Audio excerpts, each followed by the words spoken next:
Hi hello അസ്സാം വലൈക്കും welcome back. അപ്പോൾ ഇന്ന് വളരെ ടേസ്റ്റി ആയിട്ടുള്ളൊരു ബ്രേക്ക്ഫാസ്റ്റ് റെസിപ്പി ആയിട്ടാണ് വന്നിട്ടുള്ളത്.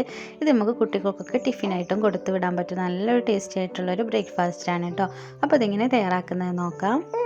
ആദ്യം തന്നെ ഒരു മിക്സിയുടെ ജാർ എടുത്തിട്ട് അതിലേക്ക് 1.5 കപ്പ് അളവിൽ ഗോതമ്പ് പൊടി ചേർത്തെടുക്കുക കേട്ടോ. അപ്പോൾ ഗോതമ്പ് പൊടി ഇഷ്ടമില്ലെങ്കിൽ നമുക്ക് മൈദ വെച്ചിട്ടും ഈ ഒരു ബ്രേക്ക്ഫാസ്റ്റ് തയ്യാറാക്കിയിട്ടെടുക്കാം. പിന്നെ അതിലേക്ക് ഒരു 1/2 കപ്പ് അളവിൽ ചിരകിയ തേങ്ങയും 1 സ്പൂൺ അളവിൽ ഈസ്റ്റും പിന്നെ ആവശ്യത്തിനുള്ള ഉപ്പും കൂടെ ചേർത്തിട്ട് നമുക്കിത് കുറച്ച് വെള്ളം ഒഴിച്ചെടുത്തിട്ട് നല്ലപോലെ ഒന്ന് അടിച്ചെടുക്കണം കേട്ടോ. അപ്പോൾ ഞാനിതിലേക്ക് ഒരു 1.5 കപ്പ് അളവിൽ വെള്ളം ഒഴിച്ചെടുത്തിട്ട് നല്ലപോലെ ഒന്ന് അടിച്ചെടുത്തിട്ടുണ്ട്. അപ്പോൾ ഞാനിതുപോലെ അടിച്ചെടുത്തിട്ടുണ്ട് കേട്ടോ. ഇനി ഇതൊരു ബൗളിലേക്ക് മാറ്റാം കേട്ടോ. അപ്പോൾ ബൗളിലേക്ക് മാറ്റിയതിന് ശേഷം നമുക്കിത് റെസ്റ്റ് ചെയ്യാൻ വേണ്ടിയിട്ട് വെക്കാം. അപ്പോൾ ഞാനൊരു ഏകദേശം ഒരു 15 മിനിറ്റൊക്കെ റെസ്റ്റ് ചെയ്യാൻ വേണ്ടിയിട്ട് വെച്ചിട്ടുള്ളൂ. അപ്പോൾ നമുക്കൊരു അരമണിക്കൂർ അല്ലെങ്കിൽ 1 മണിക്കൂറൊക്കെ റെസ്റ്റ് ചെയ്യാൻ വെച്ചാൽ നല്ല ടേസ്റ്റി ആയിട്ടുള്ളൊരു അപ്പം റെഡിയാക്കാം കേട്ടോ. ഇനി നമുക്കിതിന് വേണ്ടിയിട്ടൊരു മസാല തയ്യാറാക്കിയിട്ട് എടുക്കണം. അപ്പോൾ അതിന് വേണ്ടിയിട്ട് ഒരു പാനിൽ 3 ടേബിൾ സ്പൂൺ അളവിൽ ഓയിൽ ഒഴിച്ചെടുത്തിട്ടുണ്ട് കേട്ടോ. ഇനി ഇതിലേക്ക് ഇഞ്ചിയും വെളുത്തുള്ളിയും ഒന്ന് ചതച്ചെടുത്തിട്ടുള്ളതാണ്. അതും കൂടെ ചേർത്തെടുത്തിട്ട് 1 മിനിറ്റ് ഒന്ന് വഴറ്റിയിട്ടെടുക്കാം. ശേഷം ഇതിലേക്ക് ഒരു 2 മീഡിയം സൈസിലുള്ള സവാള എടുത്തിട്ടുണ്ട്. അതൊന്ന് ഇതുപോലെ ഒന്ന് ചെറുതാക്കി ഒന്ന് കട്ട് ചെയ്തെടുത്തിട്ടുള്ളതാണ് കേട്ടോ.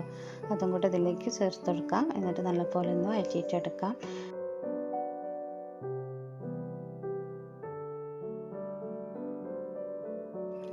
ഞാനിതിലേക്ക് ഒരു തക്കാളിയുടെ പകുതിയാണ് ചേർത്ത് കൊടുക്കുന്നത് കേട്ടോ. അപ്പോൾ തക്കാളി കൂടുതൽ വേണമെങ്കിൽ അത്രയും ചേർത്ത് കൊടുക്കാവുന്നതാണ്. എന്നിട്ടിത് നല്ലപോലെ ഒന്ന് വഴറ്റിയിട്ടെടുക്കാം. ഇനി ഇതിലേക്ക് ആവശ്യത്തിലുള്ള ഉപ്പും കൂടെ ചേർത്ത് കൊടുക്കാം കേട്ടോ. ഇനി ഞാനിതിലേക്ക് കുറച്ച് മസാലപ്പൊടി ആയിട്ട് ചേർത്ത് കൊടുക്കുന്നത് ഒരു 1/4 ടീസ്പൂൺ അളവിൽ മഞ്ഞൾപ്പൊടി മാത്രമാണ് കേട്ടോ ഇതിലേക്ക് ചേർത്ത് കൊടുക്കുന്നത്. അപ്പോൾ മഞ്ഞൾപ്പൊടി ചേർത്ത് കൊടുത്തിട്ട് ഒന്നും കൂടെ ഒന്ന് മിക്സ് ആക്കിയിട്ട് എടുക്കാം. പിന്നെ ഇതിലേക്ക് ഞാൻ കുറച്ച് ബീഫ് ഒന്ന് വേവിച്ചെടുത്തിട്ടുണ്ട് കേട്ടോ. അതും കൂടെ ചേർത്ത് കൊടുക്കുന്നുണ്ട്.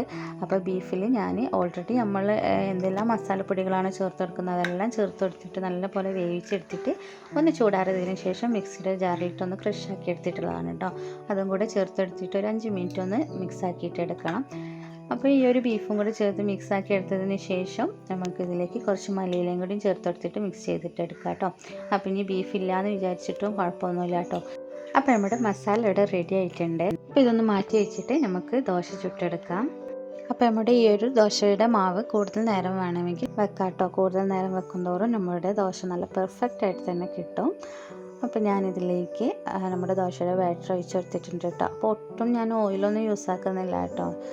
അപ്പോൾ ഇനി നമുക്ക് ഇത് കുറച്ചൊന്ന് ഇതിൽ കുറച്ച് ബബിൾസൊക്കെ വരുന്ന ആ ടൈമിൽ നമ്മൾ തയ്യാറാക്കി വെച്ചിട്ടുള്ള ആ മസാല ഇതിൻ്റെ മുകളിലായിട്ട് കുറച്ച് വെച്ച് കൊടുക്കുക കേട്ടോ. അപ്പോൾ ഓവറായിട്ട് വെച്ച് കൊടുക്കരുത്. ഓവറായിട്ട് വെച്ച് കൊടുത്തിട്ടുണ്ടെങ്കിൽ കഴിക്കുമ്പോൾ വലിയൊരു ഇതുണ്ടാവില്ല. അപ്പോൾ നമുക്ക് കുറച്ചൊന്ന് ഇതിൻ്റെ നടുവിലായിട്ടൊന്ന് വെച്ച് കൊടുക്കുക കേട്ടോ.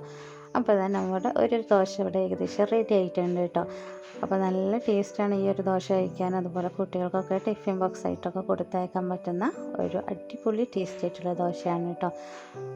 അപ്പോൾ എല്ലാവരും ഇതൊന്ന് ട്രൈ ചെയ്ത് നോക്കാം കേട്ടോ. അപ്പോൾ നമ്മുടെ ഒരു ദോശ ഇവിടെ റെഡി ആയിട്ടുണ്ട്. അതുപോലെ തന്നെ എല്ലാ ദോശയും ഞാനിതുവരെ ചുട്ടെടുത്തിട്ടുണ്ട് കേട്ടോ. അപ്പോൾ ഈ വീഡിയോ ഇത്രയേ ഉള്ളൂ. ഇഷ്ടമെങ്കിൽ ലൈക്ക് ചെയ്യാനും ഷെയർ ചെയ്യാനും മറക്കരുത് കേട്ടോ. വീണ്ടും നല്ല റെസിപ്പി ആയിട്ട് വരുന്നതാണ്. അസ്സലാമു അലൈക്കും.